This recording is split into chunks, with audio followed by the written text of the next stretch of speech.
মুল সাহেব, ও মুল সাহেব, সালাম আলাইকুম। কেমন আছেন? আলহামদুলিল্লাহ। তবে আপনি যেভাবে সালামটা দিলেন, এভাবে মানুষকে সালাম দিতে হবে। সালাম দেওয়ার একটা আদব আছে, ইহতারাম আছে। যখনই আপনি সালাম দিবেন, এই যে সালাম আলাইকুম, এর অর্থ হলো আপনি মরে যান। তাহলে আপনাকে সালামটা দিতে হলে আপনাকে বলতে হবে আসসালামু আলাইকুম।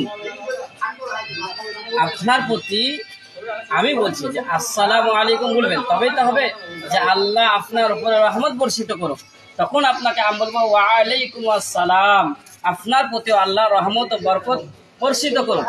এটা হবে সালামের অরিজিনাল। তাতে সালাম আলাইকুম এটা কাউকে দিবেন না।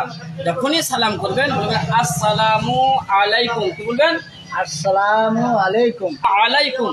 আসসালামু আলাইকুম। হ্যাঁ, তখন আপনি উত্তর পাবেন ওয়া আলাইকুম আসসালাম। সালাম দেন আমাকে। আসসালামু আলাইকুম। ওয়া আলাইকুম আসসালাম ওয়া রাহমাতুল্লাহি তাআলা ওয়া বারাকাতুহু।